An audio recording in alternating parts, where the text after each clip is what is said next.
Hello दोस्तों, नमस्कार। मैं मनोज कुमार आपका स्वागत करता हूं आपके अपने चैनल एमएस कैरियर क्लासेस पर।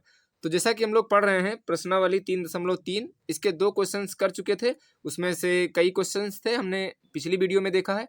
इस वीडियो में देखेंगे क्वेश्चन नंबर 3 को, जिसमें से कई क्वेश्चंस इसमें दिए गए हैं, वर्ड प्रॉब्लम वाले हैं। तो इसको आइए हम लोग क्वेश्चन को सॉल्व करते हैं। तो सबसे पहले जो लिखा हुआ है, दो संख्याओं का अंतर 26 है। संख्याएं हमको पता नहीं है, तो एक को x मानेंगे और एक को y मानेंगे। और एक संख्या दूसरी संख्या का क्या है, 3 गुना है, इधर लिखा हुआ है। तो उन संख्याओं को हमको ज्ञात करना है। तो दोनों संख्या हमको पता नहीं है, तो मान लेते हैं। तो आइए लिखें कि माना। इसको सॉल्व करने का यही तरीका है, आपको मान लेना है। माना पहली संख्या, तो यहाँ पर आपको लिखना है माना पहली संख्या बराबर कितना है, x। तो x मान लिया। और पहली के नीचे लिख दो दूसरी संख्या। आप चाहो तो तथा लिख सकते हो यहाँ पर। दूसरी संख्या क्या हो जाएगी, y। अब प्रश्न क्या कह रहा है, तो हम लोग लिखेंगे प्रश्नानुसार, यानी प्रश्न के अनुसार जो बोला गया है वही हमको कर देना है। प्रश्नानुसार है दोनों का अंतर, यानी पहली संख्या से दूसरी संख्या घटाएंगे या बड़ी वाली छोटी वाली घटाएंगे। तो हमको ये तो पता नहीं कौन सी बड़ी कौन सी छोटी, तो x से y घटा देते हैं तो आता है 26। ओके, ये पता है। अब कहा गया है कि एक संख्या दूसरी संख्या का 3 गुनी है। तो मान लेते हैं x और y दोनों संख्या हैं। तो हमने लिख दिया x बराबर y। क्या दोनों बराबर है? बराबर नहीं है, एक 3 गुनी है। कौन? मान लेते हैं x 3 गुनी है। तो बराबर कब होंगी? जब इसको भी हम लोग 3 से गुणा करेंगे तब बराबर होंगी। बस ये तो एक समीकरण बन गया हमारा। अब देखो, बराबर का मतलब है दोनों संख्या बराबर हों, लेकिन बराबर तो है नहीं। ये बोला गया है कि एक दूसरे की 3 गुनी है। तो मान लेते हैं x y से 3 गुनी है, लेकिन बराबर कब होगा? जब इसको 3 से हम गुणा कर देंगे। तो y को 3 से गुणा कर दिया। अब देखो, जैसे यहाँ पर हम लिख के समझा रहे हैं आपको। जैसे लिखा है x होता 3 और y होता 1। तो देखो, x जो है y का 3 गुना है ना, ये वाला है x और ये वाला है y। बराबर क्या है? दोनों बराबर नहीं है। बराबर कब होंगी? जब इसको हम 3 से गुणा कर देंगे। 3 1 कम 3 बराबर हो जाएगा। तो वही काम यहाँ किए हैं। बाकी क्वेश्चंस में भी हम लोग करेंगे जब बाकी सवाल लगाएंगे, तो वहां पर आपको ये समझना है। तो आइए आगे बढ़ते हैं। अब प्रतिस्थापन विधि से लगाना है इसको, क्योंकि सवाल में बोला गया है। हम लोग एनसीईआरटी के क्वेश्चंस पढ़ रहे हैं। पिछली वीडियो के हिसाब से मैं इसमें ज़्यादा इंट्रोडक्शन नहीं दे रहा हूँ, क्योंकि पिछली वीडियो आप पढ़ चुके हैं। उसमें आपने उसको नहीं पढ़ा है तो उसको पढ़ लीजिए, तो फिर ये आपके समझ में आएगा। ओके, तो अब हम लोग देखते हैं x का मान, समीकरण नंबर ऊपर वाला जो ये पहला समीकरण है इसमें रख देंगे। ये दूसरा समीकरण है हमारे पास। तो x का मान इसमें रखोगे तो क्या हो जाएगा? आप लिख सकते हो कि x का मान समीकरण नंबर 1 में रखने पर, मैं ये नहीं लिख रहा हूँ, डायरेक्टली कर रहा हूँ। तो जहाँ जहाँ x है वहाँ 3y आएगा, तो लिख दो 3y। फिर माइनस यहाँ पर y है तो y रख देंगे। बराबर है, बराबर लगा दो। 26 है, 26 लिख दो। अब 3y में से एक y चला जाएगा तो 2y बचेगा, बराबर 26 आ जाएगा। अब यहाँ पर y बराबर कितना हो जाएगा? 26/2। बहुत ही बेसिक तरीके से मैं बता रहा हूँ। क्यों? क्योंकि यहाँ पर देखें 2 है y के गुणे में, तो यहाँ पर 2 बटे में आ जाएगा। क्यों? क्योंकि यहाँ पर गुणे में था, तो पक्षांतर करेंगे तो बटे में आ जाएगा। 2 एकम 2 और 2 एकम 2, 2 तिहाई 6, मतलब 26 को 2 से भाग दोगे 13 आ जाएगा। तो y बराबर कितना आ गया? 13। तो y बराबर आप 13 एक आंसर लिख सकते हैं। इसका मतलब है एक संख्या है 13। दूसरी संख्या हमने x माना है, तो x कितनी है ये देख लो। x बराबर 3y है, तो x बराबर हो जाएगा 3y। तो फिर x बराबर संख्या कितनी आएगी? 3 गुणे y का मान ये आया है 13, तो लिख दें आप 13। तो 13 तिया 39, तो x बराबर 39। यहाँ पर आप देख सकते हैं। अब आप x से यानी 39 से 13 घटाएंगे तो 26 आएगा। आप ये सारा क्वेश्चन जो है वो फॉलो हो रहा है। तो इस तरह से हमारा ये क्वेश्चन जो 3.3 है उसका ये पहला, तीसरे क्वेश्चन का पहला था। अब इसके बाद में हम लोग नेक्स्ट क्वेश्चन की ओर बढ़ते हैं। दूसरा क्वेश्चन आपके लिए ये है। तो ये है आपका दूसरा क्वेश्चन, हम यहाँ पर दिखा रहे हैं। लिखा हुआ है दो संपूरक कोणों में बड़ा कोण छोटे कोण से कितना अधिक है? 18 डिग्री अधिक है। तो अधिक भी इधर लिखा हुआ है, उन्हें ज्ञात करना है आपको। तो दो कोण है, संपूरक कोण है, एक कोण है 18 डिग्री अधिक है दूसरे कोण से। तो संपूरक कोण क्या होता है? तो संपूरक कोण होता है जब दो कोणों का योग 180 डिग्री होता है, तो उन्हें हम लोग क्या कहते हैं? संपूरक कोण। तो आइए यहाँ पर हम लोग सॉल्व करते हैं। तो दोनों कोण के बारे में पता नहीं है, तो लिख लेते हैं उसी तरीके से कि पहला कोण मान लेते हैं। तो मान लो, माना पहला कोण, तो पहला कोण हो जाएगा बराबर x डिग्री, और तथा दूसरा कोण जो होगा, दूसरा कोण यहाँ पर आप इसके नीचे लिखें दूसरा कोण बराबर y डिग्री। अब आपको पता है संपूरक कोण है तो x प्लस y, यानी x डिग्री और y डिग्री ये दोनों हो जाएंगे कितने 180 के। और प्रश्न में ये भी बताया गया है कि एक कोण दूसरे कोण से 18 डिग्री सेल्सियस अधिक है, सेल्सियस नहीं सॉरी डिग्री अधिक है।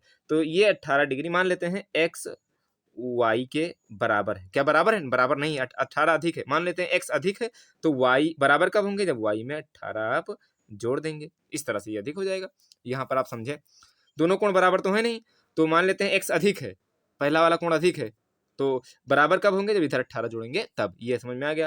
तो ये समीकरण नंबर 1, ये समीकरण नंबर 2 बन गया। अब x का मान इसमें रख दो क्योंकि प्रतिस्थापन विधि से लगाना है, पहले बोल दिया गया है क्वेश्चन में।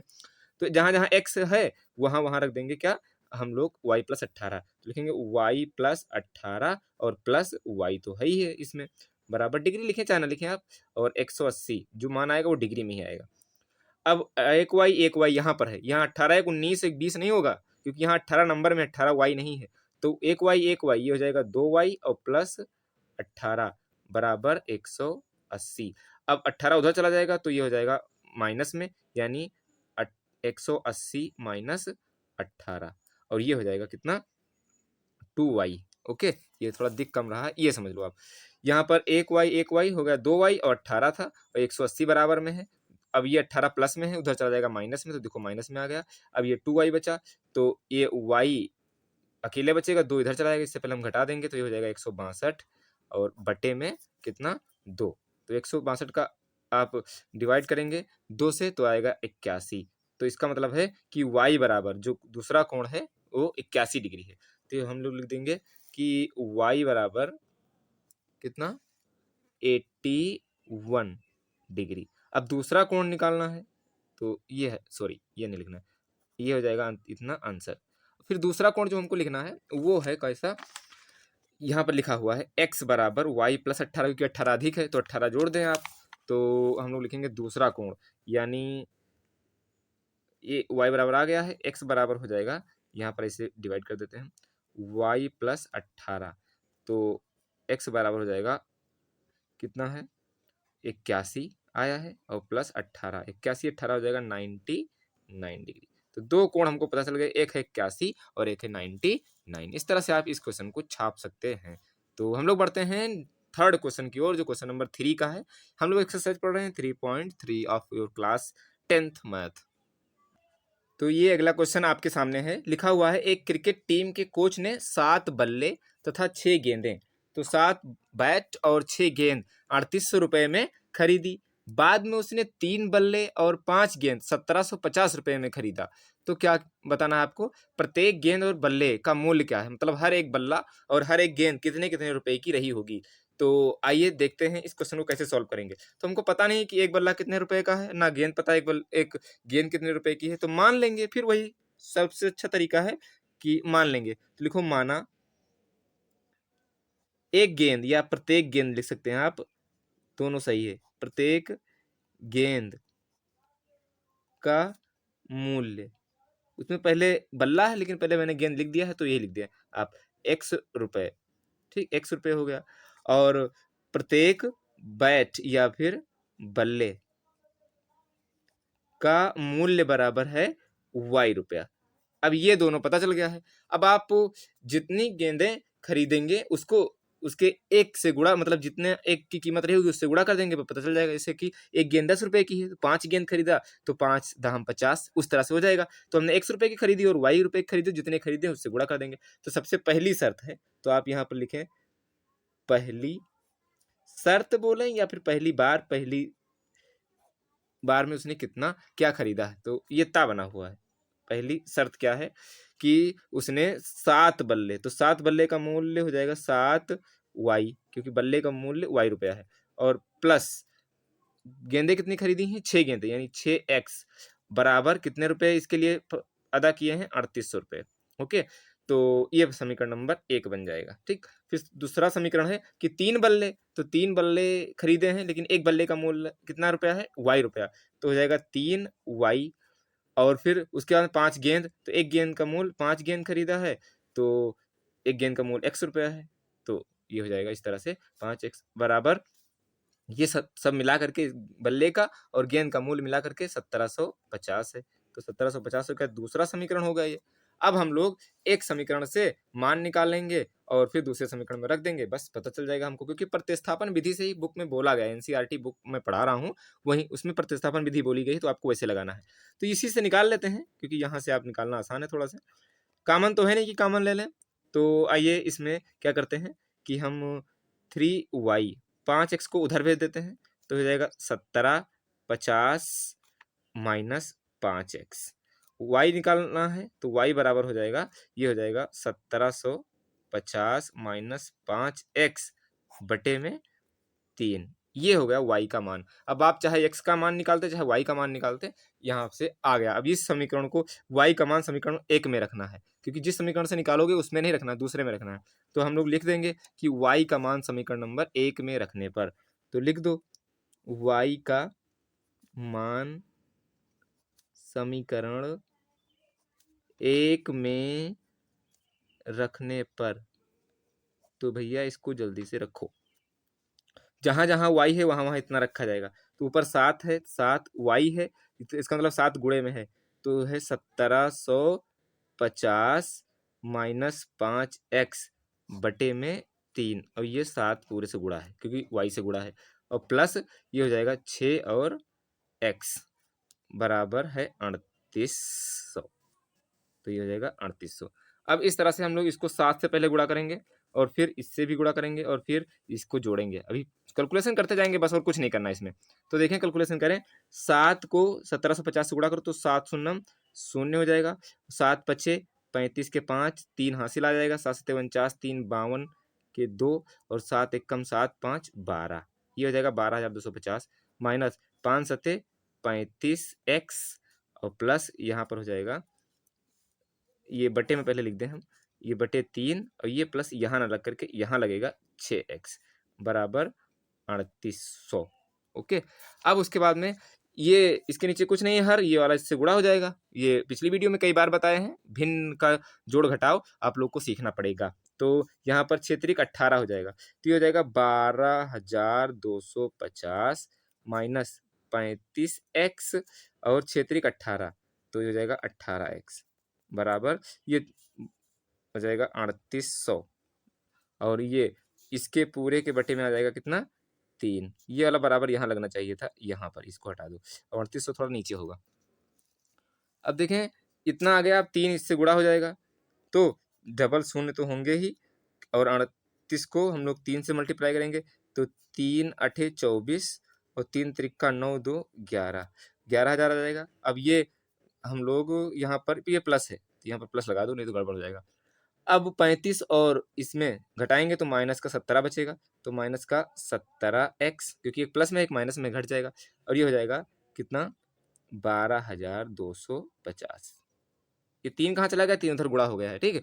अब देखो 17 माइनस में है, x उधर कर दें प्लस में हो जाएगा, ये वाला इधर माइनस में आ जाएगा। तो ये हमने इसको यहाँ से मल्टीप्लाई किया, ये आपको समझे कि 11400 आएगा जब मल्टीप्लाई करेंगे, और फिर यहाँ पर ये वाला 12250 ये है, और ये 35x है, और यहाँ पर 18x है, प्लस है माइनस से घट जाएगा तो 17x बचेगा। अब ये वाला प्लस, इधर वाला प्लस में था, इधर चलाएगा माइनस में, ये माइनस में है, उधर चलाएगा प्लस में, और फिर ये घटाएंगे हम लोग 850 बचेगा, और ये 17x तो है ही है। अब एक 17x जो है ये गुणे में है, ये 17 बटे में आ जाएगा, तो x बराबर हो जाएगा 850 बटे 17, 17 एकम 17, 17 पच्चे 85, तो x बराबर 50 आएगा, x बराबर आ गया है कितना 50। तो एक मान आया, यानी एक गेंद, प्रत्येक गेंद की कीमत कितनी है 50 रुपए, एक आंसर हुआ। और y बराबर निकालना है तो x का मान समीकरण नंबर जो हमको y का मान मिला है उसमें रख देंगे, क्योंकि ये लिखा हुआ है y बराबर 1750 माइनस 5x बटे 3, तो यहाँ आप x का मान रखेंगे, जो 50 आया है बस y का मान निकल आएगा। तो हम लोग इधर रखते हैं, यहाँ पर आप देख लें, तो इसको थोड़ा सा पेन चेंज करके लिख देते हैं, रेड पेन से लिख दें, समझ में आएगा आपके।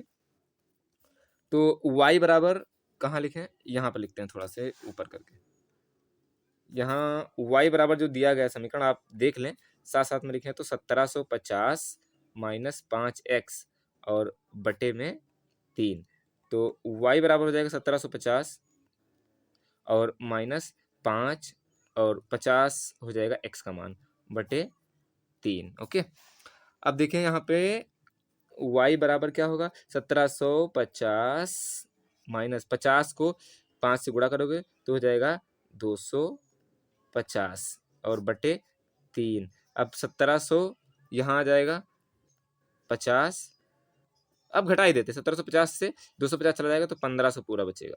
तो यहाँ पर हम लोग लिखेंगे 1500 बटे 3 और ये आ जाएगा एक y बराबर 500 रुपये। तो 500 रुपये का एक बैट है, ये रुपया इधर लिख दें चाहे आगे लिखें चाहे पीछे लिखें। तो 500 रुपये का एक बैट है और यहाँ पर ये 1500 लिखा हुआ है। तो 15 को आप 3 से भाग देंगे तो 500 आएगा। तो 500 रुपये का बैट है और गेंद कितनी है 50 रुपये की। तो इस हिसाब से कोच ने ये सारी चीज़ें खरीदी थी। हम लोग बढ़ते हैं आगे क्वेश्चन की ओर और फिर देखते हैं अगला क्वेश्चन कैसे लगेगा। तो ये है अगला क्वेश्चन, क्वेश्चन नंबर 4 है।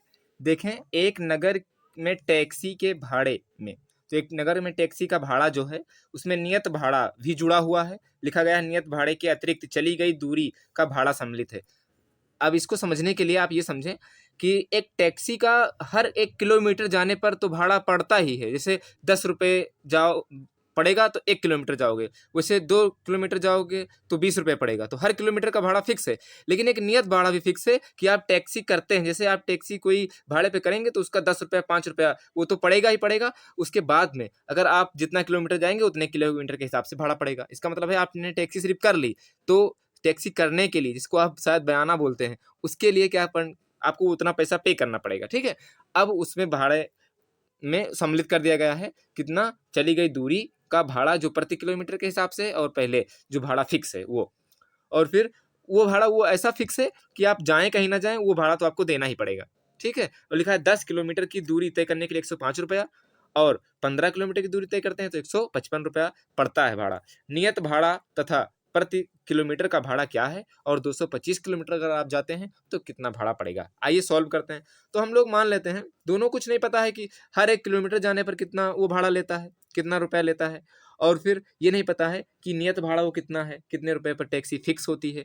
तो मान लेते हैं कि नियत भाड़ा, तो मान लो कि माना, लिख सकते हैं आप माना नियत भाड़ा, तो टैक्सी का नियत भाड़ा हो जाएगा 100 रुपया, तो 100 रुपया लिख लेंगे।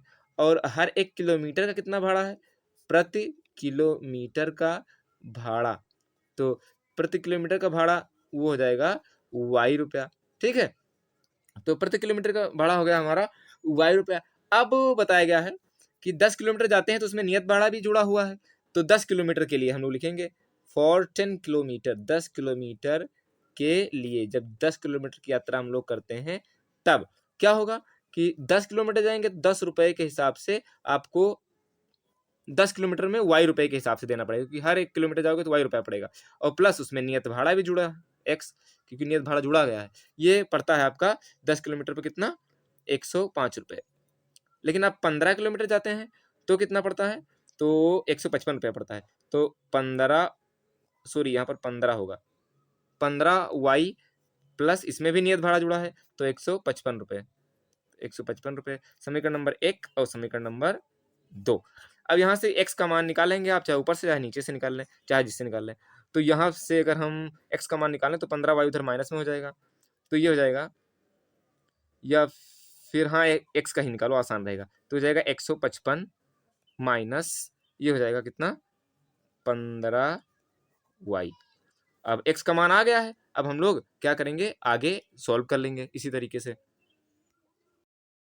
अब हम लोग x का मान समीकरण नंबर 1 में रख लेंगे। तो आइए रखते हैं, क्या हो जाएगा, यहाँ पर हो जाएगा जहाँ जहाँ पर x है वहाँ वहाँ पर हम लोग रख लेंगे 155 माइनस 15y, तो लिखेंगे 10y क्योंकि पहले समीकरण में है, प्लस ये हो जाएगा x यहाँ पे 155 माइनस 15y बराबर 105 है। नंबर उधर भेज देंगे तो 105 माइनस 155 हो जाएगा, और 15y और 10y, एक प्लस में एक माइनस में, 15 बड़ा है तो माइनस का यहाँ पर लिख लें, ये 155 उधर चला जाएगा तो 105 के साथ में, और यहाँ पर 15 जो है ये माइनस में है और 10 प्लस में है तो घट जाएगा, तो हो जाएगा माइनस का 5y, तो इधर बच जाएगा प्लस माइनस से घट जाएगा, तो 105 55 का हो जाएगा माइनस का 50, और यहाँ पर हो जाएगा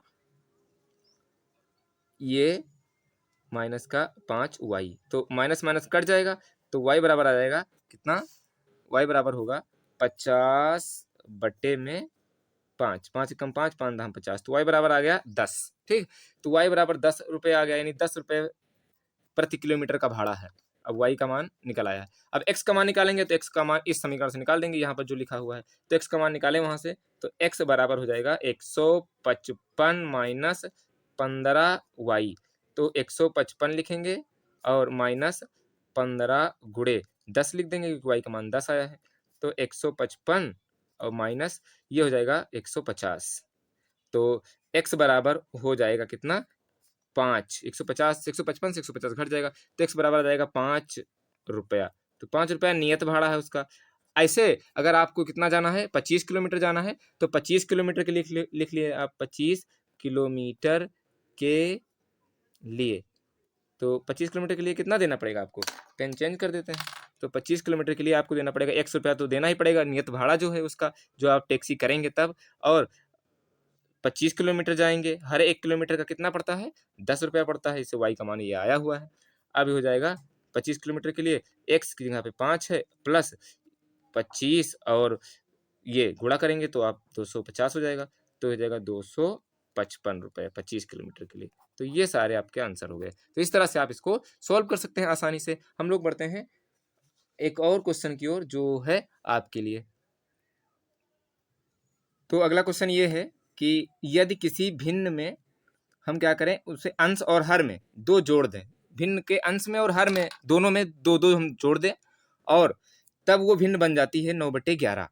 और फिर उसके बाद में यदि दोनों में, यानी हर और अंश दोनों में 3 जोड़ दें, तो वह भिन्न 5/6 हो जाती है। तब आपको वो बताना है कौन सी भिन्न है। तो आइए फिर वही करते हैं, क्योंकि हमको अंश और हर पता नहीं है, तो मान लेते हैं कि वो भिन्न क्या है, उसका अंश जो x है और y उसका हर हो जाएगा। तो लिख लेते हैं, माना वह भिन्न, जो भिन्न होगी तो वो हो जाएगी x/y, तो x उसका हो जाएगा अंश और हर हो जाएगा y। अब प्रश्न जो कहता है उसी के अकॉर्डिंग हम लोग लिख देंगे, बस हो जाएगा हमारा क्वेश्चन सॉल्व। तो प्रश्नानुसार क्या है, x/y क्या है, ये तो है हमारी भिन्न, लेकिन अगर ऊपर हम 2 जोड़ देते हैं, यानी अंश में, और हर में भी 2 जोड़ देते हैं, तो भिन्न कितनी हो जाती है, 9/11। ये हमको बताया गया है। अब इसको सॉल्व कर देंगे, तो ये बटे में है, इधर आएगा गुणे में, तो जिसको आप कैंची गुणा, तिर्यक गुणा, क्रॉस मल्टीप्लाई कुछ भी बोलते हैं। तो हो जाएगा 11 को x से गुणा करेंगे 11x, और फिर 11 को 2 से गुणा करेंगे तो हो जाएगा 22, बराबर 9 को y से 9y, और 9 दूनी 18। तो ये हो जाएगा इस तरह से। अब इसको हम लोग और सॉल्व कर लेते हैं। यहाँ पर देख लें, अभी x और y का मान निकालना पड़ेगा। फिलहाल यहाँ से हम लोग पहले इस इक्वेशन को रख लेते हैं। तो नंबर इधर ले आते हैं, तो हो जाएगा 11x माइनस 9y, क्योंकि उधर प्लस में था, इधर माइनस में आ जाएगा। और फिर ये हो जाएगा प्लस का 22 माइनस का 18 बराबर 0, क्योंकि उधर का पूरा जो था लफड़ा हमने इधर कर दिया है, और 18 जो माइनस इधर प्लस में था, इधर आ गया माइनस में, और 22 तो इधर प्लस में था ही। तो ये हो जाएगा 11x माइनस 9y प्लस 4 बराबर 0। ये समीकरण नंबर 1 हमको मिला है। ठीक, अब दूसरा बताया गया है कि अगर दोनों में 3-3 जोड़ा जाता है, ऊपर लिखा हुआ है, यहाँ पर आप देखें कि यदि दोनों में 3 जोड़ दिया जाए अंश और हर में, तो भिन्न हो जाती है 5/6। तो आप आओ वो भी कर लेते हैं कि दूसरी शर्त के अनुसार हम लोग x और y में क्या करेंगे, इस बार 3 जोड़ेंगे। यहाँ ऊपर 3 जोड़ दिया, नीचे भी 3 जोड़ दिया, तो भिन्न कितनी हो जाएगी, 5/6। अब इससे गुणा कर देंगे, हो जाएगा 6x और प्लस 6 × 18 बराबर ये हो जाएगा 5y और 3×5 = 15। ये हो गई भिन्न हमारी। अब इसको कर देंगे 6x और फिर माइनस 5y, ये इधर चला आएगा, 18 तो इधर है पहले से ही, तो 18 रहेगा, माइनस का 15 हो जाएगा, और इधर हो जाएगा 0, क्योंकि सारा जो इधर था सिस्टम ये इधर आ गया है। अब हो जाएगा 6x माइनस 5y प्लस का 3, क्यों 18 प्लस में है, ये माइनस में घट जाएगा, तो ये इस तरह से हो जाएगा बराबर 0। ओके, अब ये समीकरण हमारा बना है। समीकरण नंबर इसको मान लेते हैं 2। अब लेकिन इस समीकरण नंबर 2 से हमको प्रतिस्थापन विधि से x या y का मान निकाल करके ये जो ऊपर समीकरण 1 है इसमें रखना पड़ेगा, क्योंकि प्रतिस्थापन विधि से ही लगाना है। इसके बाद हम लोग पढ़ेंगे विलोपन विधि वाला। तो फिलहाल इसको पढ़ लेते हैं पहले, तो फिर आगे पढ़ते हैं। ठीक है, तो यहाँ से x का मान निकाल लें आप, तो हो जाएगा 6x बराबर ये हो जाएगा 3, इधर माइनस में है, इधर चला जाएगा प्लस में, ये बराबर के उस तरफ जाएगा प्लस, माइनस में है उधर चला, सॉरी ये प्लस में है इधर चला जाएगा माइनस में, तो माइनस का 3 हो जाएगा, ठीक।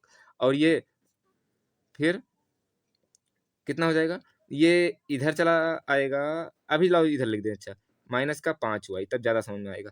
तो इधर सिर्फ हमने पक्षांतर किया है 3 का। अब क्या करना है, अब हमको करना है 6x बराबर, ये माइनस में इधर चला जाएगा प्लस में, तो हो जाएगा माइनस प्लस का 5y, देखो माइनस में है था, इधर चला जाएगा प्लस में, और ये माइनस का 3। अभी हो जाएगा x बराबर 6 गुणे में है, बटे में आ जाएगा 5y माइनस 3 बटे 6, ये x का मान आ गया। अब x का मान उठा करके समीकरण नंबर 1 में रख दो, जो यहाँ पर समीकरण है, क्योंकि हमने 2 से x का मान निकाला है ना, तो ये x का मान हमको यहाँ पर रखना पड़ेगा ऊपर वाले समीकरण में।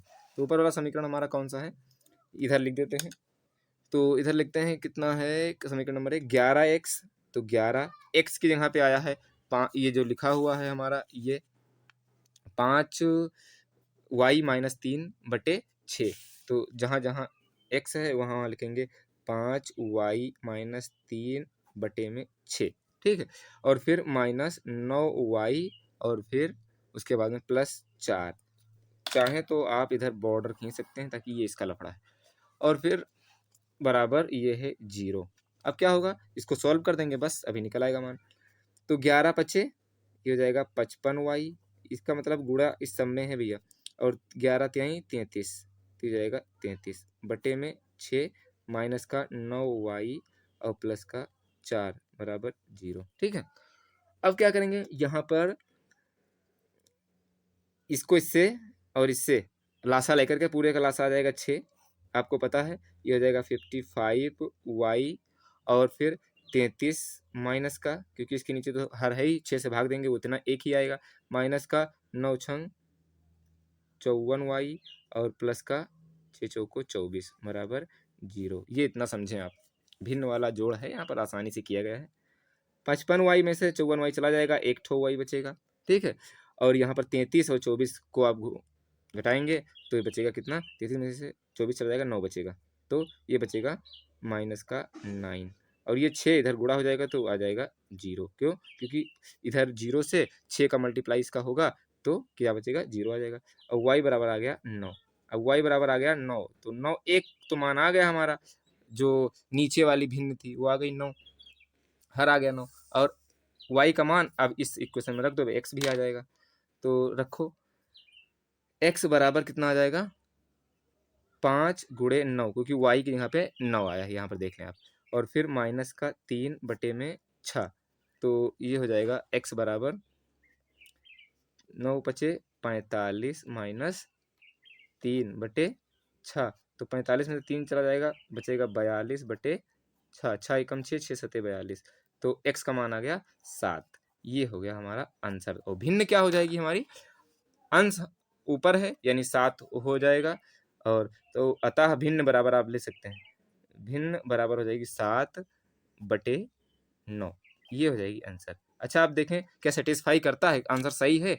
तो भिन्न में अगर हम ऊपर जोड़ दें कितना, 2, तो 7 2 हो जाएगा 9, इधर दो जोड़ दें 2 तो हो जाएगा 11। तो पहली कंडीशन है ऊपर नीचे अगर 2 2 जोड़ देते हैं तो कितना हो जाती है, 9 बटे 11। 3 3 जोड़ें तो 7 3 हो जाएगा 10, और 9 3 12, तो 5 तो 10 बटे 12 हो गई, लेकिन काटोगे तो 5 और बटे 6 आ जाएगी, 2 से दोनों को काट दो तो 5 बटे 6, ये भी शर्त हमारी फॉलो होती है। तो इस तरह से हमारे ये क्वेश्चन जो थे वो कंप्लीट हुए। एक क्वेश्चन और है उसको भी कर लेते हैं, फिर आप ये एक्सरसाइज हम लोग एंड कर देते हैं, ओके। तो ये लास्ट क्वेश्चन हमारा आयु संबंधी है, तो आइए इसको देख लेते हैं। लिखा हुआ है 5 वर्ष बाद जैकब की आयु उसके पुत्र की आयु से 3 गुनी हो जाएगी। 5 वर्ष बाद की बात की जा रही है यहाँ पर। 5 वर्ष पूर्व यानी पहले जैकब की आयु उसके पुत्र की आयु की 7 गुनी थी, तो वर्तमान में उनकी आयु क्या है। तो सबसे पहले हम लोग को वर्तमान में आयु ज्ञात करना है, तो इसी को मान लेंगे कि माना, तो मान लो किसकी आयु, जैकब की वर्तमान आयु, तो जैकब की वर्तमान आयु कितनी है, x वर्ष, और उसके पुत्र की आयु, तथा पुत्र मान ले आप कि उसके पुत्र की बताई गई है, तथा पुत्र की वर्तमान आयु बराबर y वर्ष। ये दोनों चीज हमको पता चल गई। अब लेकिन वर्तमान में कोई ऐसा रिलेशन दिया नहीं गया है कि वर्तमान में इतनी है, इतनी गुना हो जाती है।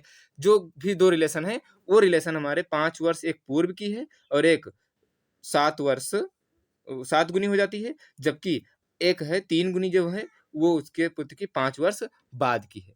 तो दो रिलेशन है, वो एक 5 वर्ष पहले की है, एक 5 वर्ष बाद की है। तो हम लोग पहले बाद वाली देख लेते हैं, फिर पहले वाली देख लेंगे। तो लिखेंगे कि इसकी 5 वर्ष, अब देखो जब भी कोई आप क्वेश्चन आयु वाला लगाएं, तो अगर 5 वर्ष पहले, 10 वर्ष पहले, 7 वर्ष पहले की बात की जाए, तो उस समय वर्तमान आयु दोनों की मान लें आप।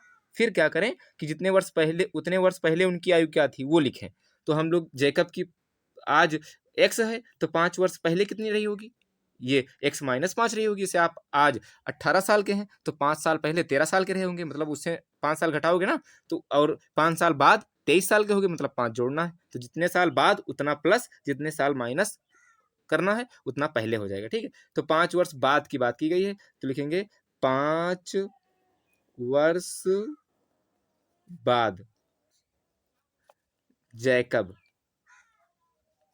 की आयु। तो 5 वर्ष बाद जैकब की आयु कितनी हो जाएगी, x प्लस 5। 5 वर्ष बाद ये उसकी x प्लस 5 हो जाएगी। और 5 वर्ष बाद पुत्र की आयु कितनी हो जाएगी, पुत्र की आयु जो हो जाएगी वो हो जाएगी y प्लस 5 वर्ष। ये समझ में आया हमारे। अब बता, 5 वर्ष लिखा है, 5 वर्ष बाद जैकब की आयु उसके पुत्र की आयु से 3 गुनी हो जाएगी। तो 5 वर्ष बाद हमने लिख लिया है। अब इन दोनों के बीच में रिलेशन दिया गया है कि कितनी हो जाएगी, 3 गुनी हो जाएगी पिता की, लिखा है ना, क्योंकि पिता की आयु ज्यादा होगी। तो हम लोग लिखेंगे पिता की आयु x प्लस 5 और 5 वर्ष बाद पुत्र की आयु y प्लस 5। क्या दोनों बराबर हैं? बराबर तो है नहीं कि 5 वर्ष बाद पिता की आयु ज्यादा है, मतलब 3 गुनी है। तो बराबर कब होंगे, जब पुत्र की आयु को हम लोग 3 से गुणा करेंगे, बस क्वेश्चन सॉल्व हो जाएगा। ये समझ में आया? ये है बेटा इधर लिखा हुआ है पिता की आयु यानी जैकब की आयु, ये है उसके पुत्र की आयु। अब 3 इसके आगे क्यों लगा दिया गया है, क्योंकि 3 गुनी तो ये है, तो इसके साथ में लगना चाहिए, ऐसा नहीं। ये 3 गुना है, हमने बराबर का साइन लगाया है। बराबर लगाने के लिए, यहाँ पर बराबर करने के लिए क्या करना पड़ेगा, 30 को 3 से गुणा करना पड़ेगा, तभी तो सोल्यूशन होगा इसका। बस 3 से गुणा कर दिया, अब ये बराबर हो गया। अब हमको क्या करना है, इसको गुणा कर देना है। तो x प्लस 5 बराबर 3y प्लस 15। अब इधर चाहे आप पक्षांतर कर सकते हैं, चाहे x का मान निकाल सकते हैं इसे। x बराबर हो जाएगा कितना, 3y प्लस 15 माइनस 5। तो x बराबर हो जाएगा 3y और प्लस का 10। ये समीकरण नंबर 1 बन जाएगा, चाहे आप इसको x का मान बताएं। ठीक, x का मान आ जाएगा, समीकरण नंबर ये इतना हुआ। ये यहाँ पर आप फिर से समझ लें, क्योंकि थोड़ा नीचे हो गया था। यहाँ पर ये वाला यही चीज लिखी है, ये 3y है, गुणा हुआ है, ये फिर 5 3 15 हुआ है। x इधर ही है, 5 उधर चला गया है, तो देखो माइनस में आ गया है। अब x इधर ही है, अब ये घट जाएगा तो 10 बचेगा। अब दूसरे कंडीशन में अब लिखेंगे हम लोग 5 वर्ष, ये तो किसकी बात हो गई, 5 वर्ष बाद की बात। अब 5 वर्ष पहले, 5 वर्ष पहले, 5 वर्ष पहले, अब जैकब की आयु क्या होगी, जैकब जो होगा वो होगा, जैकब की आयु आप लिख लें, जैकब की आयु बराबर x माइनस 5, और पुत्र की आयु कितनी होगी 5 वर्ष पहले, y माइनस 5। ठीक, अब इतना हो गया। ये बताया गया है क्वेश्चन में कि 5 वर्ष पहले, यहां पर आप देख लें, 5 वर्ष पूर्व की आयु उसके पुत्र की आयु के 7 गुनी थी। ठीक है, तो जैकब की आयु 5 वर्ष पहले उसके 7 गुनी थी। तो यहाँ पर देखो 5 वर्ष पूर्व, क्या दोनों की आयु बराबर थी, x माइनस 5 बराबर y माइनस 5। पुत्र और पिता बराबर थे, तो ऐसा तो था नहीं। ये पिता है, 7 गुने थे, तो बराबर करने के लिए इसको 7 से गुणा करना पड़ेगा बस। तो x माइनस 5 बराबर 7y माइनस 5, और 7 5 से गुणा होगा, 7 का 7 5 35 हो जाएगा। अब ये हो जाएगा कितना, अगर हम इसको सॉल्व करना चाहें तो हो जाएगा x माइनस, ये 5 उधर चला जाए तो 7y और -35 और ये प्लस का 5। तो x बराबर कितना हो जाएगा 7 y माइनस का 30। ये समीकरण नंबर कितना हो जाएगा 2। अब x का मान जो ऊपर था, ये समीकरण में जो निकला हुआ है x का मान, ये वाला आप उठा करके इस x की जगह पर रख देंगे, बस सॉल्व हो जाएगा। तो ऊपर वाला x का मान है 3y + 10, ये देखें 3y + 10 लिखा है, तो हम लोग इस समीकरण में रख देंगे जहाँ x है। यहाँ होगा 3y + 10 बराबर 7y - 30। बस सॉल्व कर दो इसको। अब ये 10 है, 10 ही रखो, 30 माइनस में है, इधर कर दो प्लस में हो जाएगा।